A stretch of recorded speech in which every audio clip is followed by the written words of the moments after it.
എന്നെന്നും നിൻ്റേതു മാത്രം.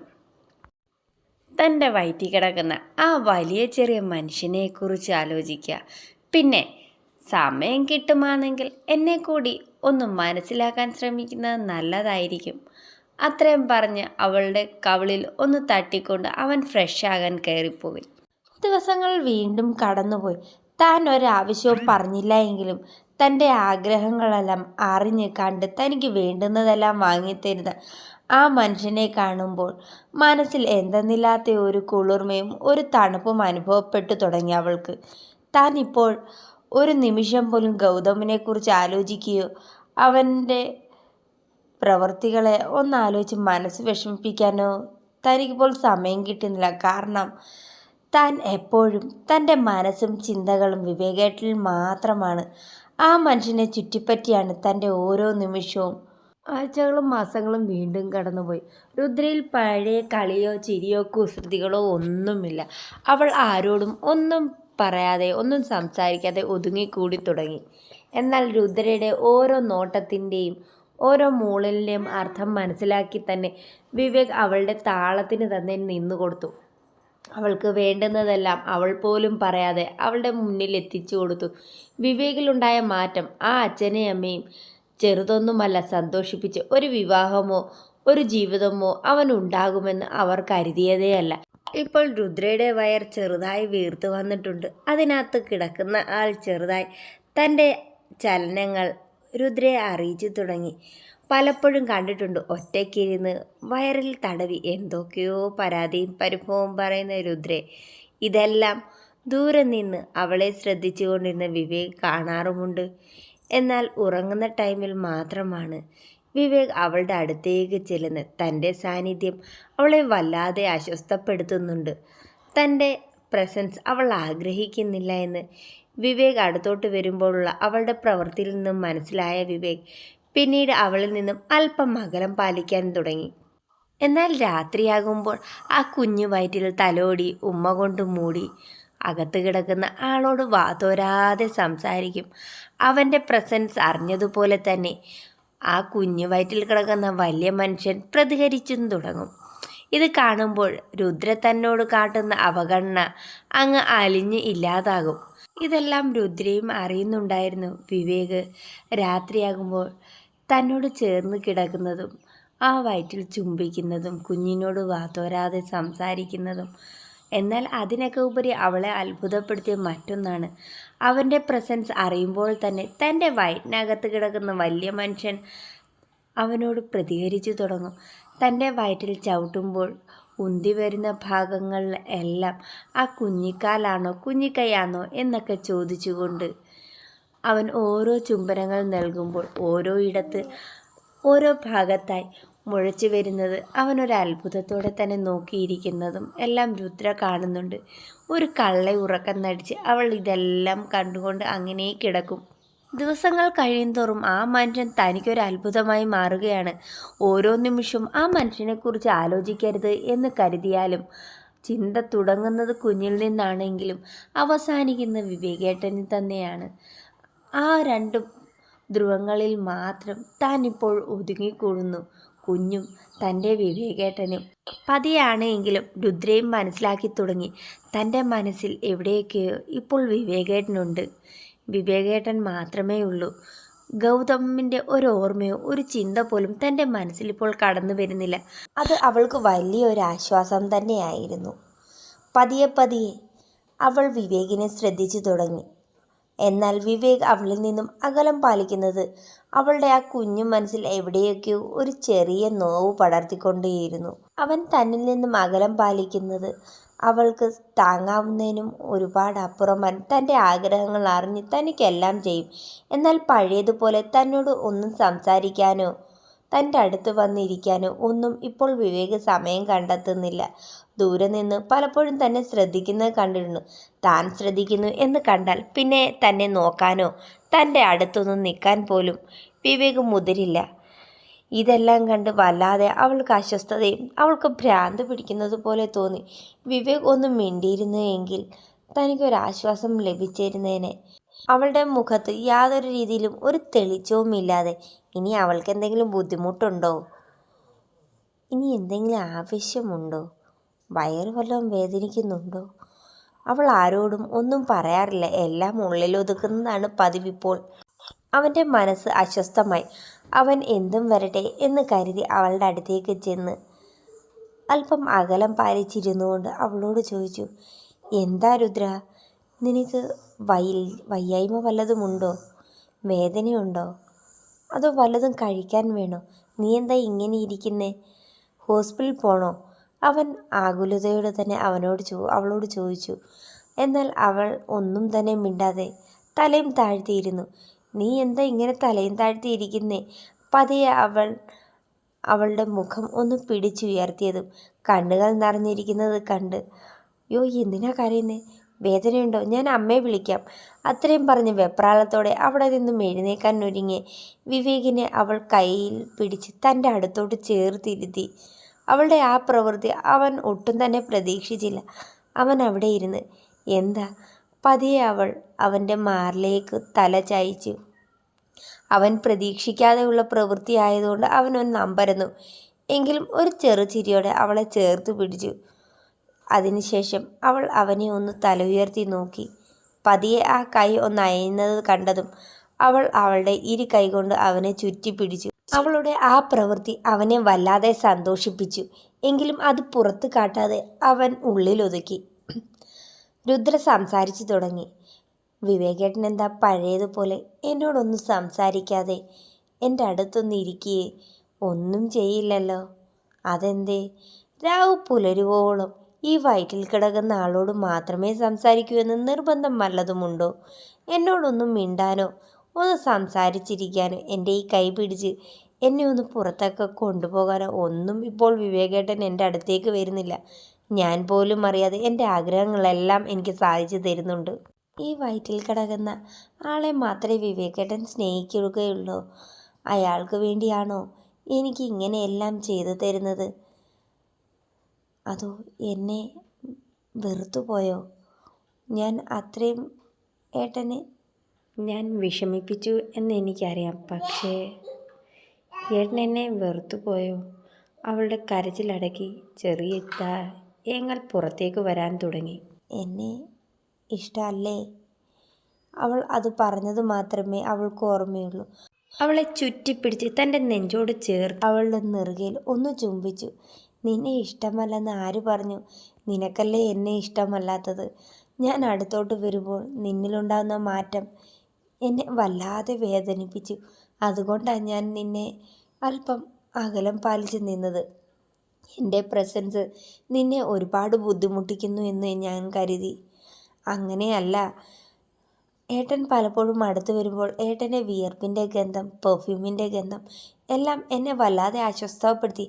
അത് ആ ടൈമിൽ ഏട്ടൻ്റെ പ്രസൻസ് ഞാൻ ആഗ്രഹിക്കുന്നു എങ്കിലും ആ സ്മെല്ലുകളൊന്നും എനിക്ക് പിടിക്കുന്നില്ല.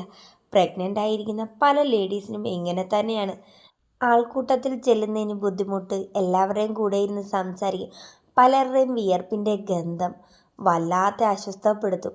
അതുപോലെ തന്നെയാണ് ഏട്ടൻ്റെ വിയർപ്പിൻ്റെ ഗന്ധവും ആ പെർഫ്യൂമും എല്ലാം എന്നെ വല്ലാതെ അസ്വസ്ഥപ്പെടുത്തി. എന്നാൽ ആ ബുദ്ധിമുട്ടെല്ലാം മാറിയിട്ടും ഏട്ടൻ എൻ്റെ അടുത്തൊന്ന് വരാനോ എന്നോട് ചേർന്നിരിക്കാനോ പഴയതുപോലെ ഓരോന്നും പറഞ്ഞു തരാനോ ഏട്ടനിപ്പോൾ സമയം കണ്ടെത്തുന്നില്ല. ദൂരെ നിന്ന് എന്നെ നോക്കുന്നതെല്ലാം എനിക്കറിയാം. ഞാൻ ഉറങ്ങിയെന്ന് കരുതി എൻ്റെ അടുത്ത് വന്നിരുന്ന് ഈ വയറ്റിൽ ചുംബിക്കുന്നതും കുഞ്ഞിനോട് സംസാരിക്കുന്നതും എല്ലാം ഞാൻ അറിയുന്നുണ്ട്. പക്ഷേ എന്നോട് മാത്രം അകലം പാലിച്ചപ്പോൾ ഞാൻ കരുതി ഞാൻ അത്രത്തോളം. അവൻ അവളുടെ ചുണ്ടുകളിൽ അവളുടെ ഇടറിയുള്ള സംസാരം കേട്ടതും അവൻ്റെ നെഞ്ചിൽ എവിടെയൊക്കെ ഒരു നീറ്റൽ അനുഭവപ്പെടുത്തു. അങ്ങനെ ഒന്നുമില്ല. എൻ്റെ മോക്കിപ്പോൾ എന്ത് വേണം? എൻ്റെ കൈ പിടിച്ച് പുറത്തേക്ക് നടക്കണം, അത്രയല്ല അവൾ. അവൻ അവളെയും കൂട്ടി ആ റൂമിൽ നിന്നും പുറത്തിറങ്ങി പതിയെ ശ്രദ്ധയോടെ അവളെ സ്റ്റെപ്പ് ഇറക്കി മുറ്റത്തേക്ക് ഇറങ്ങി അവളുടെ കൈയും പിടിച്ച് ഓരോന്ന് സംസാരിച്ച് പതിയെ അവർ നടന്നു. എന്നാൽ ഇതെല്ലാം കണ്ടുകൊണ്ട് അച്ഛനും അമ്മയും ഉണ്ടായിരുന്നു. ഇവരുടെ ഇടയിൽ എന്തോ ഒരു അകൽച്ച ഉണ്ടെന്ന് അവർക്കും തോന്നിയിരുന്നു. എന്നാൽ അതെല്ലാം മാറിയ കാഴ്ചയായിരുന്നു അവർ കണ്ടത്. അവർ ഇരുവരും സന്തോഷത്തോടെ തന്നെ അതെല്ലാം നോക്കിയിരുന്നു. എന്നാൽ അപ്പുറത്തെ വീട്ടിൽ ഇരുന്നു കൊണ്ട് തന്നെ രുദ്രയുടെ അച്ഛനും അമ്മയും ഇത് കണ്ട് അവർക്ക് ഒരുപാട് സന്തോഷം തോന്നി. തൻ്റെ മകൾ ഇപ്പോൾ സുരക്ഷിതമായ കൈകളിലാണ്. അവൾ ഇങ്ങനെ ഇരിക്കുമ്പോഴും അവർ രണ്ടുപേരുടെയും ഇടയിൽ എന്തോ ഒരു അകൽച്ചയുള്ളതായി അവർക്കും തോന്നിയിരുന്നു. എന്നാൽ ഈ കാഴ്ച ആ അച്ഛൻ്റെ അമ്മയുടെയും മനസ്സിലും ഒരു കുളിർമയുണ്ടാക്കി. വിവേകിൻ്റെ കൈ അവളെ ചേർത്ത് പിടിച്ച് നടക്കുന്നുണ്ട്. സസൂക്ഷ്മം, പയ്യെ, ഒരു കുഞ്ഞിനെ പിച്ച വെച്ച് നടത്തുന്നത് പോലെയാണ് വിവേക് തന്നെ കൊണ്ട് നടക്കുന്നത്. തൻ്റെ ഓരോ ആഗ്രഹം പോലെ തന്നെ കൊണ്ട് നടത്തി. ഇരുട്ടു ആയതോടുകൂടി തന്നെയും കൊണ്ട് അകത്തേക്ക് കയറി. ഞങ്ങൾ കയറി വരുന്നത് കണ്ടതും അമ്മ അകത്തു നിന്നും ഒരു ഗ്ലാസ് ജ്യൂസുമായി തങ്ങളുടെ അടുത്തേക്ക് വന്നു. അത് വാങ്ങി വിവേക് തന്നെ തൻ്റെ ചുണ്ടോട് ചേർത്ത് തന്നു. ഞാൻ കുടിച്ചോളാം ഏട്ടാ. വേണ്ട, ഞാൻ കുടിപ്പിച്ചോളാം. അത്രയും പറഞ്ഞ് അവളുടെ അടുത്തേക്ക് ചേർന്നിരുന്ന് അവളെ കൊണ്ട് ജ്യൂസ് കുടിപ്പിച്ചു. കുറേ കുടിച്ചു കഴിഞ്ഞപ്പോൾ മതി ഏട്ടാ, വല്ലാത്ത വരുന്നു. എങ്കിൽ അത്രയും മതി. അത്രയും പറഞ്ഞുകൊണ്ട് ഗ്ലാസ്സിൽ ബാക്കിയിരുന്ന ജ്യൂസ് അവനും കുടിച്ച് ഗ്ലാസ് അമ്മയുടെ കയ്യിൽ തിരിച്ചു നൽകി. അമ്മ ഒരു ചെറുചിരിയോടെ അവൻ്റെ പ്രവൃത്തികളെല്ലാം കണ്ട് അകത്തേക്ക് കയറിപ്പോയി. അവനെ തന്നെ കണ്ണുമ്മ വെട്ടാതെ നോക്കിയിരിക്കുന്നവളെ കണ്ട്, നീ എന്താ പെണ്ണെ ഇങ്ങനെ നോക്കിയിരിക്കുന്നത്? എന്നെ ആദ്യമായി കാണുന്നത് പോലെ. അവൾ ഒന്നുമില്ല എന്ന അർത്ഥത്തിൽ തലയാട്ടി. ഓ, എനിക്ക് മനസ്സിലായി. നീ കുടിച്ചതിൻ്റെ ബാക്കി ജ്യൂസ് ഞാൻ കുടിച്ചത് കൊണ്ടായിരിക്കും അല്ലേ? നിനക്ക് അമ്മ കൊണ്ട് തന്നെയല്ലേ? ഓവറായിട്ട് മധുരമുണ്ടോ ഒന്ന് ചെക്ക് ചെയ്തതാ. എന്നിട്ട് മധുരം ഉണ്ടോ? ഇല്ലില്ല, എല്ലാം കറക്റ്റിന് തന്നെ അമ്മ ഇട്ടേക്കുന്നത്. അത് പറഞ്ഞതും അവനും അവളും ഒന്ന് ചിരിച്ചു. അതിനുശേഷം കുറച്ചു നേരം കൂടി അവൾ അവൻ്റെ കൂടെ തന്നെ അങ്ങനെ ഇരുന്നു. കണ്ണിമ വെട്ടാതെ തന്നെ നോക്കിയിരിക്കുന്നവളെ കണ്ടപ്പോൾ അവൻ അവളെ ഒന്നുകൂടി തന്നോട് ചേർത്തിരുത്തി. അതിനുശേഷം അവളുടെ ചെവിയിലായി, നിന്റെ പ്രോപ്പർട്ടി തന്നെയല്ലേ, നീ എന്തിനാ എന്നെ ഇങ്ങനെ ഇരുന്ന് നോക്കുന്നത്? ഒന്നുമില്ല, എന്തോ ഉണ്ടല്ലോ ഏട്ടൻ. പറഞ്ഞോട്ടെ, പോരട്ടെ. അത് അത് എനിക്കറിയാം നിൻ്റെ മനസ്സിലിപ്പോൾ എന്താണെന്ന്. അതൊക്കെ നമുക്ക് നമ്മുടെ റൂമിൽ ചെന്നിട്ട് സംസാരിക്കാം, ഓക്കെ? അത്രയും പറഞ്ഞ് അവളെ അവിടെ നിന്നും പയ്യെ എഴുന്നേൽപ്പിച്ച് ഡൈനിങ് ഏരിയ ഭാഗത്തേക്ക് കൊണ്ടിരുത്തി. ഇനി ആഹാരം കഴിച്ചിട്ട് മുകളിലേക്ക് കയറിയാൽ മതി. അത് പറഞ്ഞുകൊണ്ട് ഡൈനിങ് ഏരിയയിൽ കൊണ്ടുവച്ചിരുന്ന ഫുഡിൽ നിന്നും അല്പം ആഹാരം ഒരു പ്ലേറ്റിലേക്കെടുത്ത് ഒരു കൊച്ചു കുഞ്ഞിന് വാരിക്കൊടുക്കുന്ന രീതിയിൽ വിവേക് അവൾക്ക് വാരിക്കൊടുത്തു. വയറ് നിറഞ്ഞു എന്ന് പറഞ്ഞപ്പോൾ അവൻ കണ്ണുരുട്ടി പേടിപ്പിച്ച് അവളെ കൊണ്ട് കുറച്ചു കൂടി ആഹാരം കഴിപ്പിച്ച് വായും കഴുകി അവളെ മുകളിലേക്ക് കൊണ്ടുപോയി ബെഡിലിരുത്തി. ഇപ്പോൾ മെഡിസിനൊന്നും കഴിക്കണ്ട കേട്ടോ, കുറച്ച് കഴിയട്ടെ. ഇനി ബാത്റൂമിൽ വല്ലതും പോകണോ? വേണ്ട വിവേകേട്ടാ, കുറച്ച് കഴിയട്ടെ. ഞാൻ ഇവിടെ കുറച്ച് നേരം ഇരിക്കട്ടെ. നടന്നിട്ടാന്ന് തോന്നുന്നു കാലുകൾക്കെല്ലാം വല്ലാത്ത വേദന. എന്നാൽ നീ കുറച്ച് നേരം കിടക്ക്, ഞാൻ പോയി ഡിന്നർ കഴിച്ചിട്ട് പെട്ടെന്ന് ഇനി വരാം. അത്രയും പറഞ്ഞ് അവളെ നന്നായി കിടത്തി. അവളുടെ ഇരുവശത്തും ഓരോ തലയിണ കൂടി വെച്ച് കൊടുത്ത്, അങ്ങോട്ടും ഇങ്ങോട്ടും തിരിയണ്ട കേട്ടോ, ഇങ്ങനെ അങ്ങ് കിടന്നാൽ മതി. അത്രയും പറഞ്ഞ് അവളുടെ വയറ്റിൽ ഒന്ന് തടവി, അച്ഛാ പോയി വല്ലതും കഴിച്ചിട്ട് പെട്ടെന്ന് ഇനി വരാട്ടോ കുഞ്ഞാവയോട് സംസാരിക്കാൻ. അവൻ അവളുടെ വയറ്റിൽ ഒന്ന് തലോടി ഒരു ചുംബനം കൂടി കൊടുത്ത് താഴേക്ക് പോയി. അവൻ പോകുന്നത് അവൾ നോക്കിയിരുന്നു. എനിക്ക് ഈ മനുഷ്യനെ ഒട്ടും തന്നെ മനസ്സിലാക്കാൻ കഴിയുന്നില്ല. ഓരോ നിമിഷം കഴിയുന്തോറും ഈ മനുഷ്യൻ എനിക്കൊരു അത്ഭുതമായി തന്നെ പോവുകയാണ്. തൻ്റെ കുഞ്ഞല്ലാഞ്ഞിട്ട് പോലും തന്നെയും ഈ കുഞ്ഞിനെയും ഒരുപാട് സ്നേഹിക്കുന്നു. ഇന്ന് മറ്റാർക്കും ആ ജീവിതത്തിൽ യാതൊരു സ്ഥാനവുമില്ല. താനും ഈ കുഞ്ഞും ആ മനുഷ്യൻ്റെ പ്രാണനൻ തന്നെയാണിപ്പോൾ. അവൾക്ക് മനസ്സിലായി തുടങ്ങിയിരുന്നു അവന് തന്നോടുള്ള സ്നേഹം. അവൾ പതിയെ ഓരോന്നാലോചിച്ച് കണ്ണുകൾ അടച്ച് അങ്ങനെ കിടന്നു. കുറേ സമയം കഴിഞ്ഞപ്പോൾ ആഹാരമെല്ലാം കഴിച്ച് വിവേക് മുകളിലേക്ക് വന്നപ്പോൾ ഒരു സൈഡിൽ ചേർന്ന് കിടന്ന് പതിയെ ഉറങ്ങുന്നവളെയാണ് കാണുന്നത്. അവൻ അവളുടെ അടുത്തേക്ക് ചെന്ന് അവളെ ഒന്ന് വിളിച്ചു. പതിയെ കണ്ണ് തുറന്ന്, ഉറങ്ങിപ്പോയോടോ? എന്താണെന്നറിയത്തില്ല, വല്ലാത്ത ക്ഷീണം. എന്നാൽ എഴുന്നേറ്റിരി, ഈ മെഡിസിൻ കൂടി കഴിച്ചിട്ട് താൻ ഉറങ്ങിക്കോ. അത്രയും പറഞ്ഞ് അവൻ അവളുടെ കയ്യിലേക്ക് മെഡിസിനും ഒരു ഗ്ലാസ് വെള്ളവും കൊടുത്തു. അവൾ അത് രണ്ടും കഴിച്ച് വീണ്ടും ബെഡിലേക്ക് കിടന്നു. അവൻ പതിയെ ആ സോഫയിലേക്ക് കിടക്കാൻ പോയതും ഏട്ടന് എന്നോടൊപ്പം ഇവിടെ കിടന്നൂടെ? അവൾ പറഞ്ഞതും അവൻ ഒരു ചെറുചിരിയോടെ അവളുടെ മറുഭാഗത്തായി കയറി കിടന്നു. തന്നെ വിവാഹം കഴിച്ച് ഇവിടെ കൊണ്ടുവന്ന് അന്നു മുതൽ ഏട്ടൻ ആ സെറ്റിലാണ് കിടക്കുന്നത്. ചിലപ്പോഴൊക്കെ തിരിഞ്ഞും മറിഞ്ഞും കിടക്കുന്നത് കാണാം. പതിവില്ലാതെ ഉള്ള കിടത്തയായതുകൊണ്ടായിരിക്കാം ശരീരം വല്ലാതെ വേദനിക്കുന്നുണ്ടാകും. താൻ എഴുന്നേറ്റ് പോയതിന് ശേഷം വന്ന് ബെഡിൽ കിടക്കുന്നതും താൻ കണ്ടിട്ടുണ്ട്. താൻ ഇന്ന് അങ്ങനെ ചോദിച്ചപ്പോൾ ആ മുഖത്തുണ്ടായ സന്തോഷം ചെറുതൊന്നുമല്ല. തൻ്റെ അടുത്തേക്ക് വന്ന് കയറി കിടന്നു. താനും പതിയെ കിടക്കാൻ ഒരുങ്ങിയതും വിവേകേട്ടൻ തന്നെ ഒന്ന് തടഞ്ഞു. എന്തെന്നർത്ഥത്തിൽ താൻ ചോദിച്ചതും, നീ അങ്ങോട്ട് തിരിഞ്ഞു കിടക്കണ്ട, ദാ ഇങ്ങോട്ട് തിരിഞ്ഞു കിട. അത്രയും പറഞ്ഞ് തന്നെ വിവേകേട്ടന് അഭിമുഖമായി ചരിച്ച് കിടത്തി. അതിനുശേഷം തന്നെ വലിച്ച് വിവേകേട്ടനെ നെഞ്ചോട് ചേർത്ത് തന്നെ പൊതിഞ്ഞു പിടിച്ച് വിവേകേട്ടനും കിടന്നു. തങ്ങളുടെ രണ്ടുപേരുടെ മിടിൽ ആ കുഞ്ഞു വയറും. ദിവസങ്ങൾ വീണ്ടും കടന്നുപോയി. താനിപ്പോൾ ഉറങ്ങുന്നതും ഉണരുന്നതും എല്ലാം വിവേകേട്ടനെ നെഞ്ചോട് ചേർന്നാണ്. അന്ന് ആ രാത്രിക്ക് ശേഷം പിന്നെ ഇന്ന് വരെ വിവേകേട്ടൻ തന്നിൽ നിന്നും അകലം പാലിക്കാനോ തന്നെ ആ നെഞ്ചോട് ചേർത്ത് കിടത്താതെ ഉറങ്ങാറോ ഇല്ല. അങ്ങനെ ദിവസങ്ങൾ കടന്നുപോയി. ഒരു രാത്രിയിൽ തന്നിൽ നിന്നും വല്ലാത്ത ഞരക്കവും മുളക്കവും കേട്ടാണ് വിവേകേട്ടൻ ഉണരുന്നത്.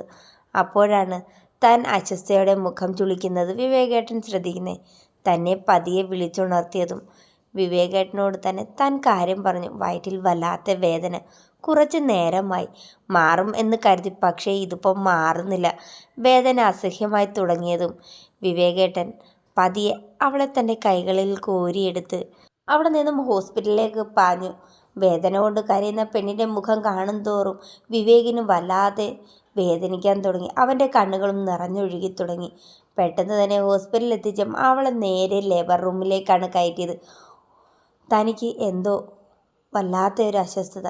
തനിക്ക് അവിടെ ഇരുന്നിട്ട് ഇരിപ്പുറയ്ക്കുന്നില്ല. അവൻ അങ്ങോട്ടും ഇങ്ങോട്ടും നടക്കുന്നത് കണ്ട് വിവേകിൻ്റെ അച്ഛനും അമ്മയും, എടാ മോനെ, ഇത് ആദ്യമായിട്ടല്ല ഒരു പെണ്ണ് പ്രസവിക്കാൻ ലേബർ റൂമിലേക്ക് കയറ്റുന്നത്. നീ ഇങ്ങ് വന്ന് ഇവിടെ നിന്നിരുന്നേ. അവൻ അച്ഛനെ ഒന്ന് നോക്കി. അച്ഛന് അവൻ്റെ നോട്ടവും ആ മുഖഭാവവും കണ്ടപ്പോൾ ചോദിക്കേണ്ടായിരുന്നു എന്ന് തോന്നിപ്പോയി. അയാൾ തൻ്റെ ഭാര്യയെ നോക്കിയപ്പോൾ അവിടെ ചിരിക്കുകയാണ്. നീ എന്താടി ചിരിക്കുന്നേ? ഇതിൽ ദയനീയാവസ്ഥയല്ലായിരുന്നോ 3 മക്കളെ പ്രസവിക്കാൻ ഞാൻ ലേബർ റൂമിൽ കയറുമ്പോൾ നിങ്ങളുടെ അവസ്ഥ? അങ്ങനെയുള്ള നിങ്ങളാണോ നിങ്ങളുടെ മകനെ ഉപദേശിക്കാൻ നിൽക്കുന്നത്? അത് പറഞ്ഞതും, അത് പിന്നെ ഒരു പിന്നെയുമില്ല, അതുപോലെ തന്നെ അവൻ ഇന്നൊരച്ഛന്. അന്നേരം അതിൻ്റേതായ ആദ്യം വെപ്രാളം അവനും ഉണ്ടാവും. ആ കുഞ്ഞിനെയും ആ പെണ്ണിനെയും അവൻ ഇന്ന് ജീവനേക്കാൾ പ്രാണനേക്കാൾ ഏറെ സ്നേഹിക്കുന്നുണ്ട്. ഇന്ന് അവൻ്റെ ഹൃദയം തുടിക്കുന്നത് പോലും അവർക്ക് വേണ്ടിയാണെന്ന് പോലും എനിക്ക് തോന്നിത്തുടങ്ങിയത്. അവനിപ്പോൾ ഓരോ നിമിഷവും അവർക്ക് വേണ്ടി മാത്രമാണ്. അല്ലെങ്കിൽ ഒരു കുഞ്ഞ് തങ്ങളുടെ ഇടയിലേക്ക് വരാൻ തുടങ്ങി എന്ന് അറിയുമ്പോൾ ഏതൊരു പുരുഷൻ്റെയും ഉള്ളിൽ താൻ അറിയാതെ തന്നെ ഒരച്ഛനായി തുടങ്ങും. അമ്മ 10 മാസം വയറ്റിൽ ചുമക്കുമ്പോൾ അച്ഛൻ ഹൃദയത്തിലാണ് ആ കുഞ്ഞിനെ ചുമക്കുന്നത്. തൻ്റെ പ്രാണൻ്റെ അംശത്തിന് ജീവൻ കളഞ്ഞ് ജന്മം നൽകുമ്പോൾ, എന്നാൽ അതേ മനോവേദനയോടെ തന്നെ ആ ലേബർ റൂമിൻ്റെ പുറത്ത് നിൽക്കുന്ന ആ അച്ഛൻ ഇരു കൈയും നീട്ടി ആ പൊന്നോമനെ സ്വീകരിക്കുന്നത് വരെ എന്തെന്നില്ലാത്ത വെപ്രാളവും ടെൻഷനും അനുഭവിക്കും. അത് ഒരാൾക്ക് വേണ്ടിയല്ല, തൻ്റെ പ്രാണനും ജീവനുമായ ആ 2 പേർക്ക് വേണ്ടിയായിരിക്കും ആ മനുഷ്യൻ ഒരേ സമയം ടെൻഷൻ അനുഭവിക്കുന്നത്. വിവേകിൻ്റെ ടെൻഷന് വിരാമം ഇട്ടുകൊണ്ട് തന്നെ ലേബർ റൂമിൻ്റെ ഡോർ തുറന്നു. ഡോർ തുറന്നതും വിവേക് വെപ്രാളത്തോടെ ഓടി അകത്തേക്ക് ചെന്നതും, രുദ്രയുടെ ഹസ്ബൻഡാണോ? അതെ, രുദ്ര പ്രസവിച്ചു, ആൺകുട്ടിയാണ്. 1 മിനിറ്റ്, ഇപ്പോൾ കൊണ്ടുതരാം. അത്രയും പറഞ്ഞുകൊണ്ട് ആ നേഴ്സ് അകത്തേക്ക് പോയി. 1 മിനിറ്റ് തികയുന്നതിന് മുമ്പ് തന്നെ ഒരു വെള്ള ടവലിൽ പൊതിഞ്ഞ് കുഞ്ഞുമായി പുറത്തേക്ക് വന്നു. അത് വിവേകിൻ്റെ കയ്യിൽ കൊടുത്തു. വിവേക് കുഞ്ഞിനെ വാങ്ങാതെ ആ നേഴ്സിൻ്റെ കയ്യിൽ കുഞ്ഞിച്ചക്കനെ തന്നെ നോക്കിയിരിക്കുന്നത് കണ്ട് നേഴ്സ് ഒന്ന് ചിരിച്ചു. യാടെ കുഞ്ഞു തന്നെയാടോ, വാങ്ങടോ.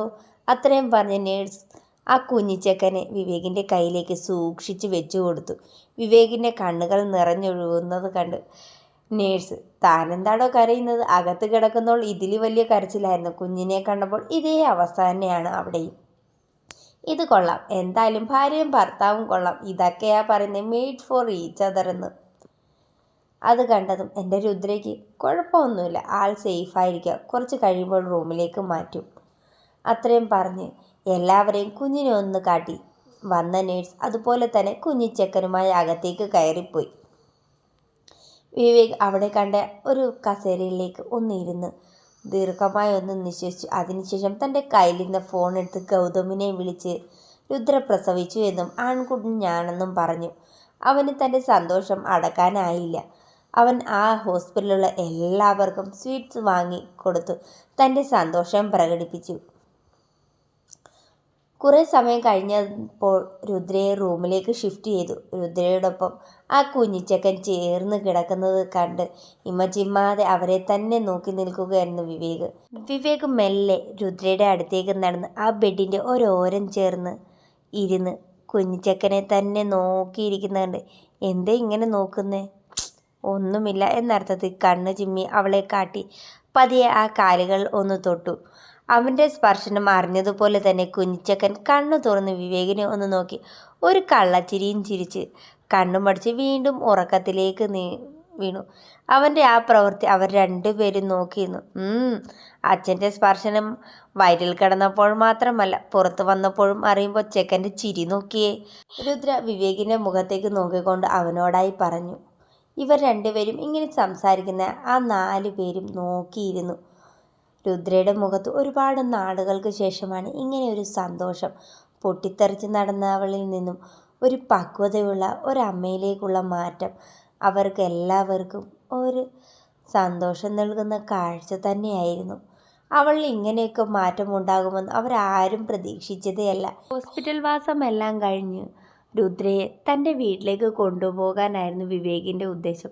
എന്നാൽ വിവേകിൻ്റെ അച്ഛനും അമ്മയും ആവുന്ന രീതിയിൽ എല്ലാം പറഞ്ഞെങ്കിലും വിവേകിൻ്റെ നിർബന്ധത്തിൻ്റെയും വാശിക്കും മുന്നിൽ അവർക്ക് കീഴടങ്ങാതിരിക്കാൻ പറ്റിയില്ല.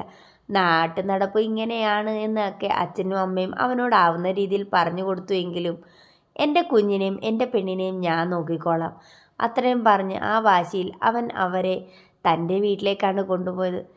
വേദിടിയിലും കുളിയും എല്ലാം മുറ പോലെ നടന്നു. കുഞ്ഞി ചെക്കനെയും പെണ്ണിനെയും ഒരു നിമിഷം പോലും അകറ്റി നിർത്താൻ അവനാകുകയില്ലായിരുന്നു. എടാ മോനെ വിവേകേ, അവർ അവരുടെ വീട്ടിലായിരുന്നെങ്കിൽ ഒന്നുമില്ല, നിന്നോടൊന്നും പറഞ്ഞിട്ട് കാര്യമില്ല. നീ ഇപ്പോൾ പണ്ടത്തെ പിന്നത്തെ ആയിട്ടുണ്ട്. നിനക്കിപ്പോൾ ദേഷ്യം അല്പം കൂടുതലാട്ടോ. കുറയ്ക്കുന്നത് നല്ലതാ. ഈ കിടക്കുന്നത് മിക്കവാറും നിന്നെയും ഇവളെയും വരച്ച വരയും നിർത്തുന്ന അതേ സ്വഭാവക്കാരൻ തന്നെയായിരിക്കും.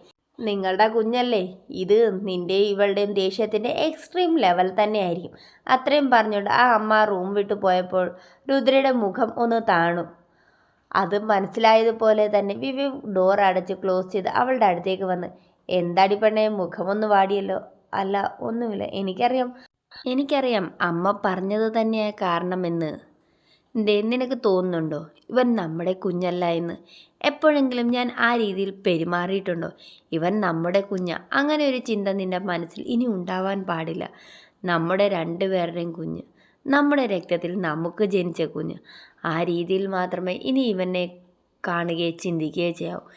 എനിക്ക് പോലും അവൻ എൻ്റെ കുഞ്ഞല്ല എന്ന് പറഞ്ഞത് സഹിക്കാൻ പറ്റുന്ന കാര്യമല്ല. ഇനി ഒരിക്കൽ കൂടി ഇത് ആവർത്തിക്കരുത്.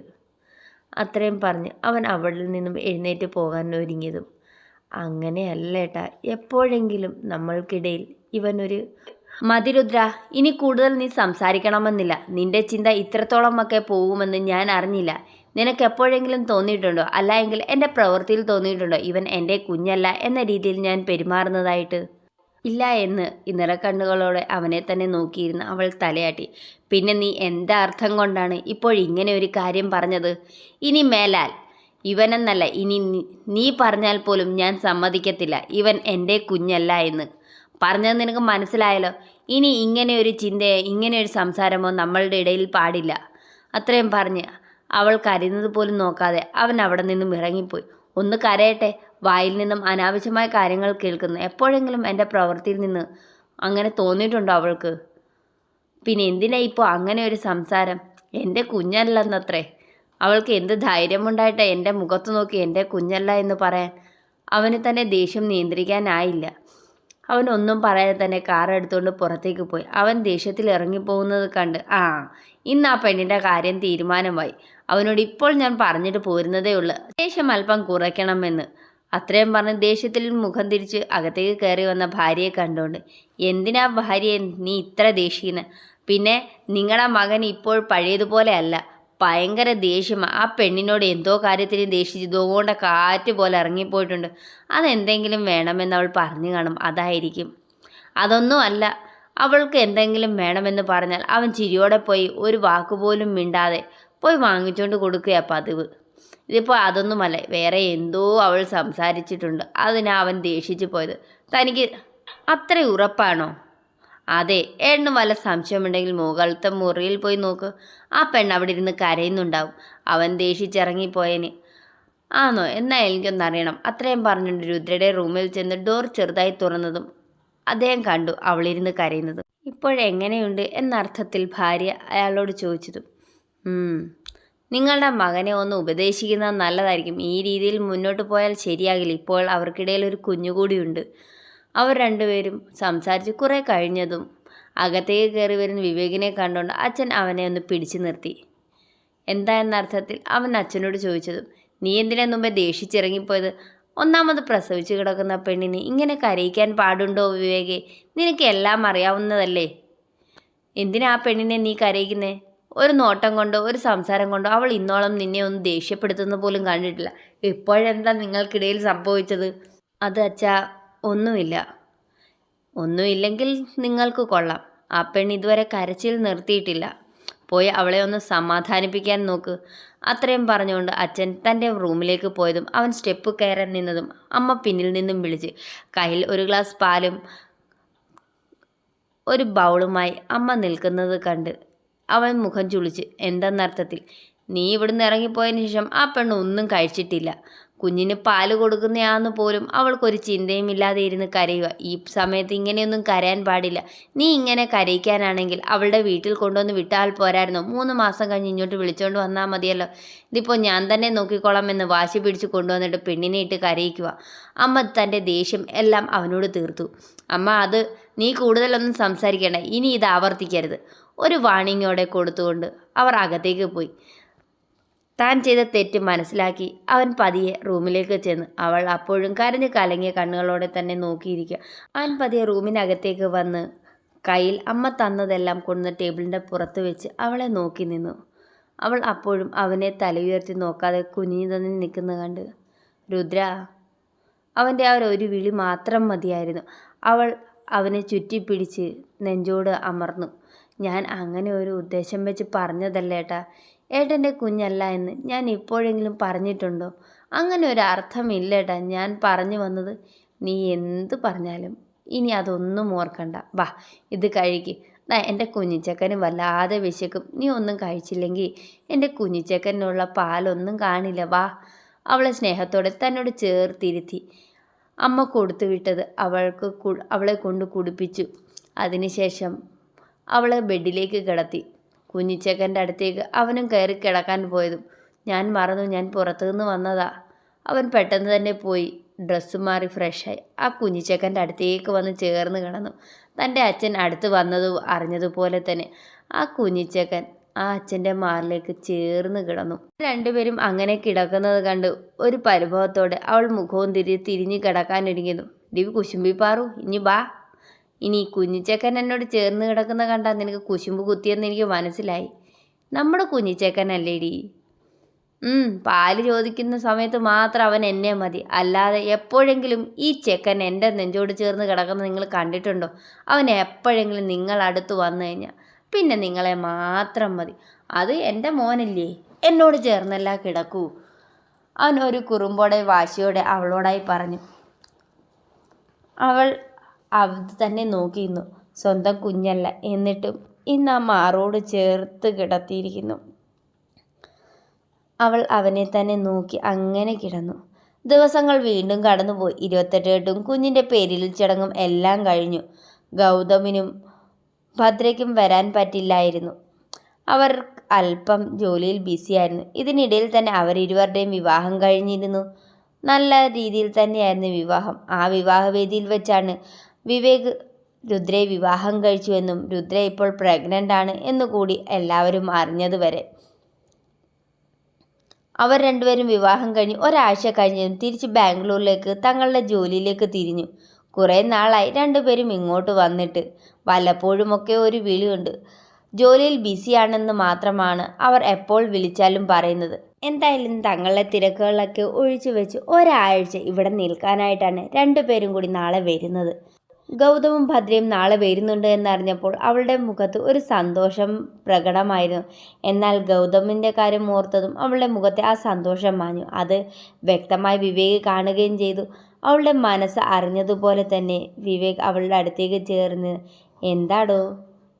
ഒന്നുമില്ല. ഗൗതം വരുന്നതാലോചിച്ചല്ലേ തൻ്റെ മുഖം ഇങ്ങനെ മാറിയത്?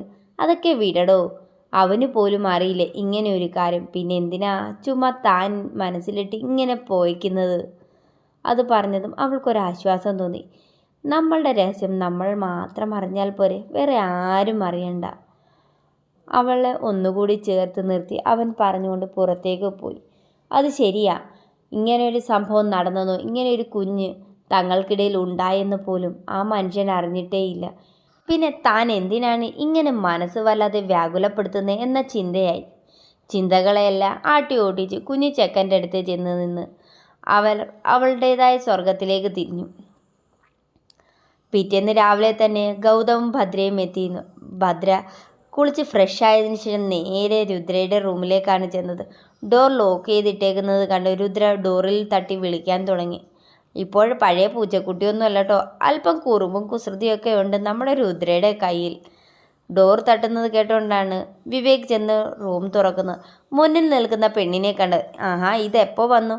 ഇപ്പോൾ വന്നതേ ഉള്ളേട്ടാ, ഫ്രഷായി നേരെ ഞങ്ങളുടെ കുഞ്ഞിച്ചക്കനെ കാണാൻ ഓടി വന്നതാ. അത്രയും പറഞ്ഞുകൊണ്ട് വിവേകിനെ തള്ളി മാറ്റിക്കൊണ്ട് ഭദ്ര അകത്തേക്ക് കയറി. കട്ടിലിൽ കിടക്കുന്ന ചെക്കനെ കണ്ടതും അവൾ ഓടി ചെന്ന്, ചെക്ക എണീറ്റേ വാ, അത്രയും പറഞ്ഞുകൊണ്ട് ആ കുഞ്ഞിച്ചക്കനെ തൻ്റെ കയ്യിൽ കോരിയെടുത്ത്. ചെക്കനൊന്ന് ചിണുങ്ങി. രുദ്ര അത് തന്നെ നോക്കി നിൽക്കുക. എന്താടി പെണ്ണെ നീ ഇങ്ങനെ നോക്കി നിൽക്കുന്നത്? നീ ഒരുപാട് മാറിപ്പോയി ഭദ്രേ. അതുപോലെ നീയും ഒരുപാട് മാറിപ്പോയി.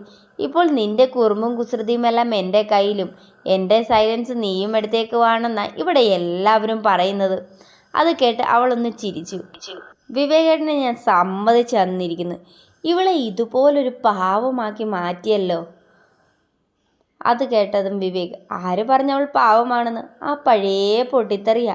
പക്ഷെ എല്ലാവരുടെയും മുമ്പിൽ ഇപ്പോൾ പ്രകടിപ്പിക്കുന്നില്ല. എൻ്റെ അടുത്ത് മാത്രമേ ഉള്ളൂ ഇപ്പോൾ ആ പഴയ സ്വഭാവം കുറുമ്പുമെല്ലാം. അത് കേട്ട് രുദ്ര ഒന്ന് ചിരിച്ചു. എന്നിട്ട് തൻ്റെ കയ്യിലിന്ന് കുഞ്ഞിച്ചക്കനുമായി താഴേക്ക് പോയി. വിവേക് പെട്ടെന്ന് തന്നെ ഡോർ ക്ലോസ് ചെയ്ത് രുദ്രയുടെ അടുത്തേക്ക് വന്ന്, എന്താ? ഒന്നുമില്ല. എന്തോ ഉണ്ടല്ലോ. ഒന്നുമില്ലടി പെണ്ണേ. അങ്ങനെയല്ലേ, ഈ നോട്ടത്തിലും ഈ വരവിലും എന്തൊക്കെയോ എവിടെയൊക്കെയോ ഒരു മിസ്റ്റേക്ക്. അവൾ പറഞ്ഞു തീരും മുമ്പ് തന്നെ അവൻ അവളെ വലിച്ച് തൻ്റെ നെഞ്ചോട് ചേർത്ത് നിർത്തി. ആ കുറുമ്പും കുസൃതിയും നിറഞ്ഞ ആ പെണ്ണിനെയാണ് എനിക്കൊരുപാടിഷ്ടം. അവൾ കണ്ണിമ വെട്ടാതെ അവനെ നോക്കി. എന്നെയോ? അതേടി പെണ്ണേ, നിന്നെ ഞാൻ ഇവിടെ വെച്ചോ അന്ന് ആ വയൽ വെച്ചോ അല്ല കണ്ടത്. അതിനു മുമ്പേ ഞാൻ നിന്നെ കണ്ട് നീ എൻ്റെ മനസ്സിൽ കയറിക്കൂടിയതാ. നിന്നെ എങ്ങനെ കണ്ടെത്തും, എവിടെ ചെന്ന് കണ്ടെത്തും എന്ന ചിന്തയിലായിരുന്നു. അപ്പോഴാടാ കുറെ കുട്ടിപ്പട്ടാളത്തിനോടൊപ്പം നിന്ന് വയലിൽ കളിച്ച് എൻ്റെ പുറത്ത് പന്ത് തട്ടിയിട്ടതും സോറി പറയുന്നത്. അതുകൂടാതെ എൻ്റെ നേരെ ചീറിക്കൊണ്ട് നിൽക്കുന്ന പെണ്ണിനെ കണ്ടപ്പോൾ എൻ്റെ മനസ്സിൽ ഒരു കുളിർമയുണ്ടായി. എങ്കിൽ നിൻ്റെ അടുത്ത് താഴെ തരാൻ എന്നെ കൊണ്ടായില്ല. അതുകൊണ്ടാണ് അന്ന് അങ്ങനെ പൊട്ടിത്തെറിച്ചത്. പിന്നെ വീട്ടിൽ വന്നിട്ടോ? രുദ്ര ഒരു കുറുമ്പോടെ അവനോട് ചോദിച്ചതും. അത് അന്ന് വയലിൽ വെച്ച് നിന്നെ കണ്ടില്ലേ, അന്ന് ജോയിൻ ചെയ്യാൻ വന്നതായിരുന്നു ഞാൻ, 2 ദിവസം കൂടി ലീവ് നീട്ടിക്കൊണ്ട്. പക്ഷെ അന്ന് നിന്നെ ഞാൻ അവിടെ വെച്ച് കണ്ടപ്പോൾ നീ ഇവിടെ ഉള്ളതാണെന്നും നിൻ്റെ വീട് ഇവിടെ എവിടെയോ പരിസരത്താണെന്നും എനിക്ക് മനസ്സിലായി. പിന്നെ ആ പരിസരത്ത് തന്നെ ഒരു വാടക വീടെടുത്ത് നിന്നെ കണ്ടെത്താൻ തന്നെയായിരുന്നു. പക്ഷെ ഞാൻ ഒട്ടും പ്രതീക്ഷിക്കാതെയാണ് ഞങ്ങളുടെ അയലത്ത് വീട്ടിൽ തന്നെ നീ താമസക്കാരിയാണെന്നറിഞ്ഞത്. അതുകൂടി ആയപ്പോൾ എനിക്കെൻ്റെ സന്തോഷം നിയന്ത്രിക്കാനായില്ല. പിന്നെ നീ പഴയതുപോലെ തന്നെ എന്നോട് ദേഷിക്കാനും പൊട്ടിത്തെറിക്കാനും തുടങ്ങിയതോടുകൂടി എൻ്റെ നിയന്ത്രണം എൻ്റെ കയ്യിൽ നിന്ന് പോയി. അതാ അന്ന് അങ്ങനെയൊക്കെ സംസാരിച്ചത്. അവൻ അവളോട് അത്രയും പറഞ്ഞ് അവളെ ഒന്ന് നോക്കി. അവളുടെ മുഖത്തൂടെ അവൻ്റെ കണ്ണുകൾ ഇഴഞ്ഞു നടഞ്ഞ് പതിയെ അത് അവളുടെ ചുണ്ടിലേക്ക് നീണ്ടതും. വേണ്ടട്ടോ, ഞാൻ പല്ല് തേച്ചില്ല, കുളിച്ചില്ല, ഫ്രഷ് ആയിട്ടില്ല കേട്ടോ. അവൻ്റെ നോട്ടം കണ്ടതുപോലെ അവൾ പറഞ്ഞു. എന്തിനാ പല്ല് തേക്കുന്നത്, കുളിക്കുന്നത് എന്തിനാ? ലക്ഷക്കണക്കിന് വിലയുള്ള ആന പോലും പല്ല് തേക്കാറില്ല. അത് ആനയുടെ കാര്യം, ഞാൻ മനുഷ്യനല്ലേ, വായിക്കല്ല സ്മെല്ല് കാണും. അതുകൊണ്ട് ഒന്ന് മാറി നിന്ന് ഞാനൊന്ന് പോയി ഫ്രഷ് ആയിട്ട് വരട്ടെ. ഇല്ല പെണ്ണി, ഇപ്പം കുഞ്ഞിനെയും കൊണ്ട് വരും. ആ കൊച്ചു ചേർക്കം വരുന്നതിന് മുമ്പ് തന്നെ ഞാനൊന്ന് ഫ്രഷ് ആകട്ടെ. അത്രയും പറഞ്ഞ് അവനെ തട്ടി മാറ്റി അവൾ വാഷ്റൂമിലേക്ക് കയറി ഡോർ ക്ലോസ് ചെയ്തു. നീ എൻ്റെ കയ്യിൽ നിന്ന് ഇപ്പം രക്ഷപ്പെട്ടു. പക്ഷേ വാഷ്റൂമിൽ നിന്നും പുറത്തിറങ്ങുന്ന നിന്നെയും കാത്ത് ഞാൻ ഇവിടെ തന്നെ കാണും രുദ്ര. എനിക്ക് കിട്ടാനുള്ളത് കിട്ടാതെ ഞാൻ പോകില്ല. അവൻ അത് പറഞ്ഞ് ബെഡിലേക്ക് തന്നെ ഇരുന്നു.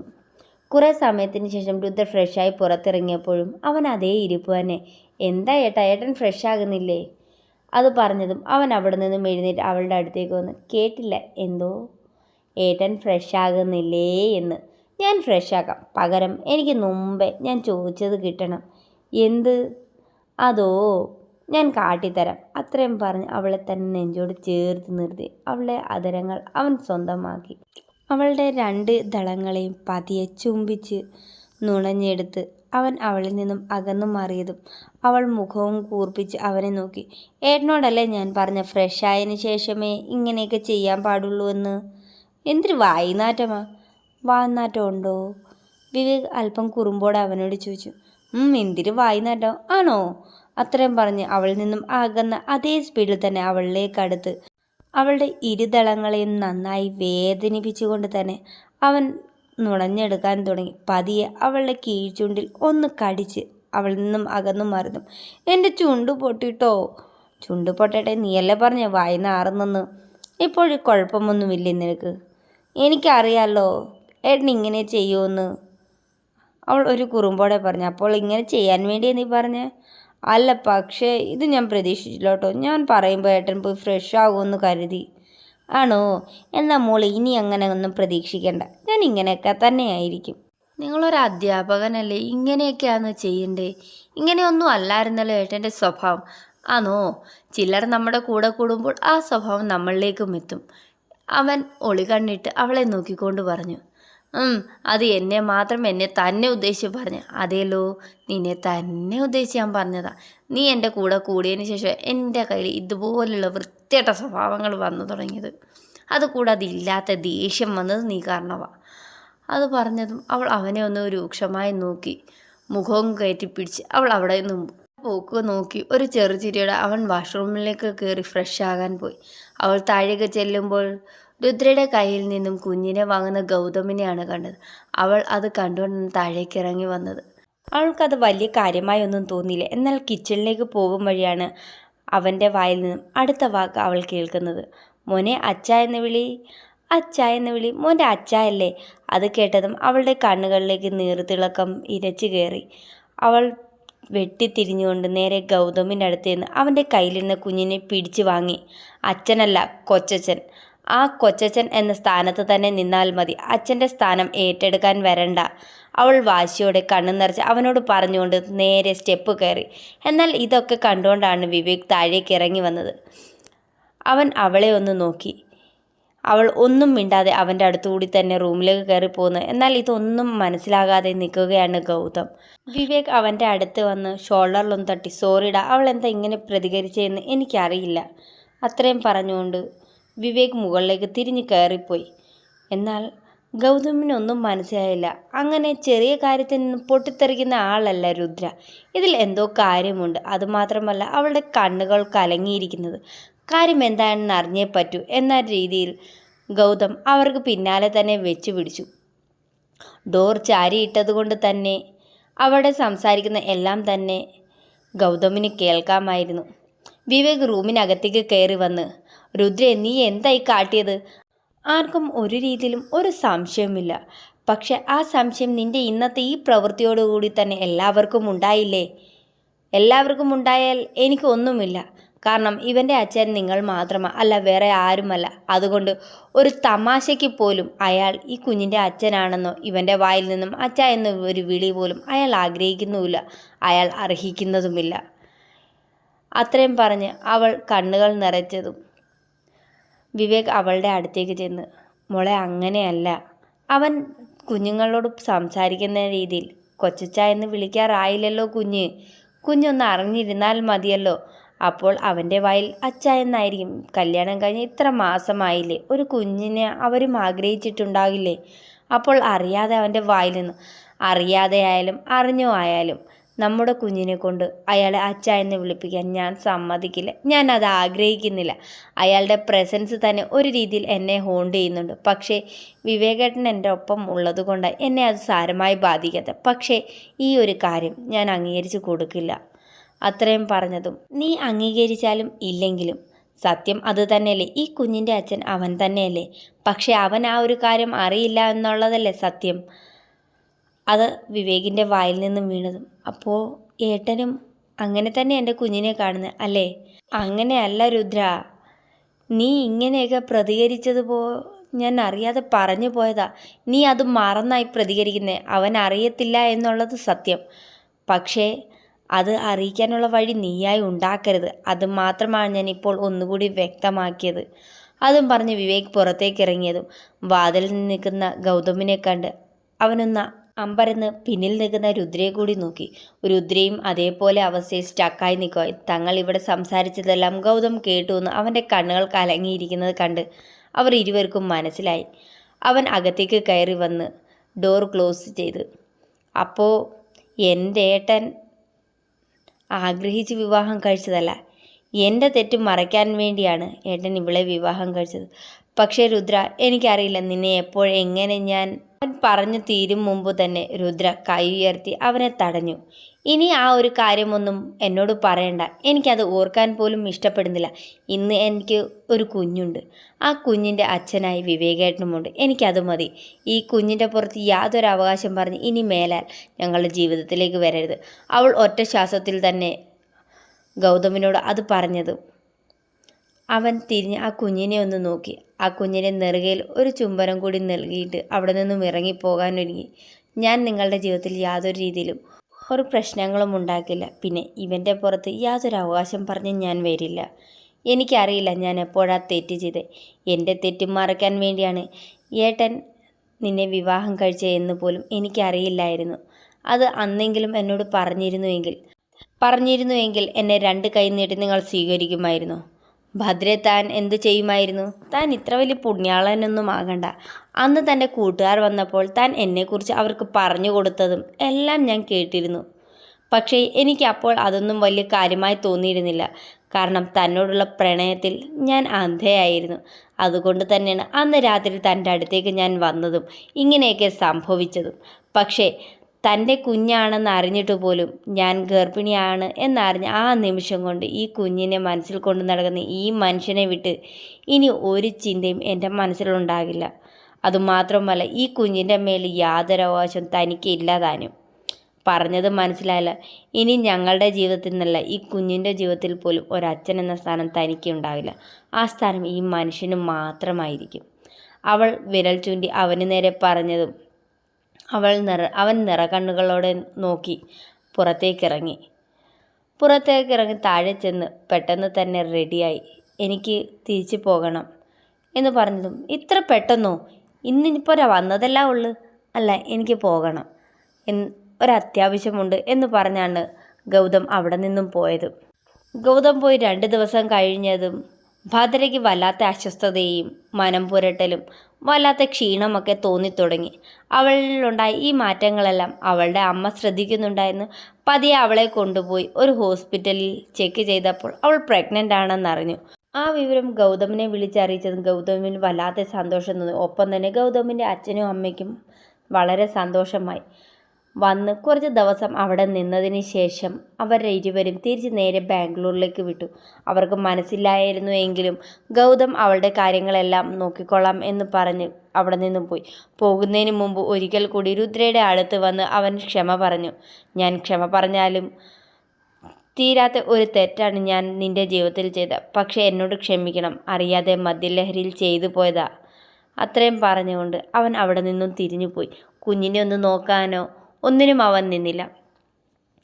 ദിവസങ്ങൾ വീണ്ടും കടന്നുപോയി. അവർക്കിടയിലേക്ക് ആ കുഞ്ഞ് അതിഥി എത്തി. എല്ലാവരും ഇപ്പോൾ വളരെ സന്തോഷത്തിലാണ്.